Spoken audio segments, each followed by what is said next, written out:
They certainly will. Great value, great team of people down there at Wrought Iron. Now, our special guest, our focus of today's Sliding Doors is also our special guest. But it is, of course, this man, Justin Longmuir, who absolutely crushed St Kilda's finals hopes in 2005 by kicking the match winner after the siren. Now, it was a rather controversial game, this one, because it did lead to what became known as a whispers in the sky. So the less said about Look that, at him there in the crowd. Plenty has been said about that. So that was Justin Longmuir absolutely demoralising the Saints in 05. Now, following a brief stint at Fremantle, he took the job as forward coach with the crosstown rivals, believe it or not. Who did he replace? He replaced Eagles legend Peter Sumich, who announced he was off to, guess who? The Dockers. While at the Eagles, Justin helped Josh Kennedy become an absolute superstar. He then headed to the Magpies as defensive coach. So in the 2018 grand final, he had the task of trying to stop the rampant forward line that he actually helped create.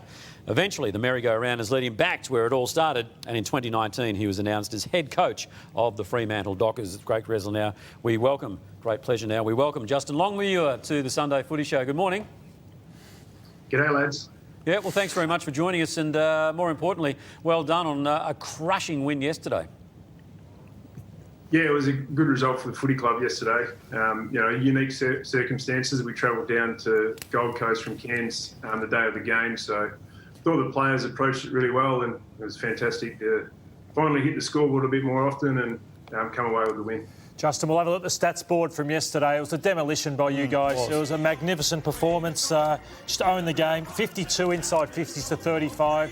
Your defence behind the ball was exceptional as it has been all year. But as you just touched, Hogan 4 goals. Great to see Walters 3, Schultz 3, Mundy 5, Akers all involved. But you just touched on that. Great to see us score a little more.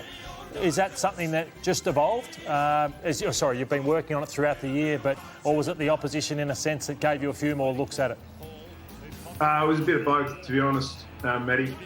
We've been working on it a lot, and we've been talking about our leading patterns and trying to isolate our key forwards a little bit more to allow them to play to their strengths. And I think yesterday was a combination of us being a bit more dominant through the middle of the ground, our forwards working really well together, and finally playing in some dry conditions. We've played in a lot of wet weather footy this year, so when you play 3 tall forwards, you like it to be dry and sunny, and we got the perfect conditions yesterday, so it all sort of came together for us.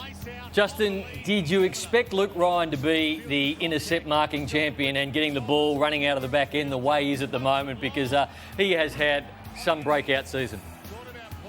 Well, actually, I probably did expect that of him. The intercepting, the intercept marking, the polished skills, the running out of the back line. What I didn't expect was him to have to play on the opposition's best key forward, and for him to get the job done week in, week out. So, yeah, he's risen to every challenge we're throwing at him this year.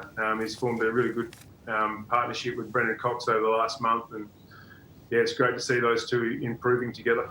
Jesse Hogan been in and out. Obviously yesterday it was a big step forward. He didn't have a lot of the ball, but he did kick 4 goals straight. I mean, he's such a talent, Jesse Hogan. If he can play continuous football, that is a massive fill-up for you guys going into next season. Yeah, absolutely. Really impressed with his last couple of games, to be honest. He was really good last week against Melbourne. Played his role really well, didn't hit the scoreboard. And yesterday we continued on that form and got a bit of bang for buck, and all our forwards, hit the scoreboard yesterday, so they functioned really well together. Justin, a few weeks ago we saw you move on with your fitness man, Jason Webber, a couple of assistant coaches as well. How difficult has that been? Are you under-resourced up there, and when will you make the decision to replace them, if you will replace them? Yeah, it was a really difficult time for the club, Kane. And we've got to try and find the balance between looking after those people that we let go and what's best for the club. And yeah, we have been a little bit under-resourced up here, but couldn't be prouder of the way all our staff have filled those gaps and taken more responsibility on and helped us prepare our players to perform on the weekend. We'll continue to search for the best candidates to fill the high performance role and coaching roles, and we'll look to get that locked away at the end of the season. JL, do you have a favourite player? I reckon obviously 5 from that, but David Mundy, he's a star. He's 35 years of age, and it'd be nice to have him around for another year maybe. Yeah, absolutely, Billy. He's been fantastic this year. He's probably played a little bit lower game time than he's used to, but he's done it, with a great attitude. Yep. I just love the way he's leading our younger midfield off the field as well, along with Nathan and Josh Carr, and doing a fantastic job of sharing their experiences and helping develop our younger players. Yep. Justin, at the laugh a couple of weeks ago when you went in to slam the glass and you looked up at the cameras and you thought, no, I won't do that. So, he's aware, isn't he? You're aware. So can you talk us through your emotions as a coach so far this year and how you found it in the hot seat?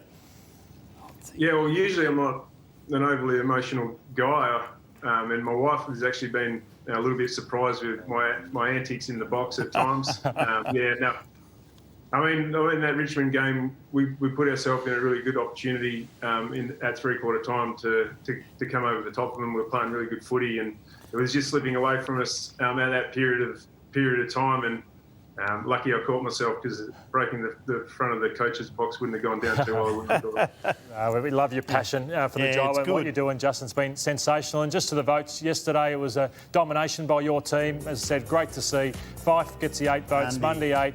Akers, his maybe best game for the season. I thought Walters, some of the one-on-one contests he won, particularly early, were sensational too. So, Justin, just before we let you go, so the curtain comes down on your season next Sunday in Cairns, I think. So what happens then to the players?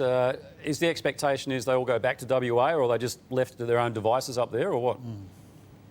No, we've given our players a choice of what they want to do. I feel like most of them will want to come back home and start their 2 weeks quarantine.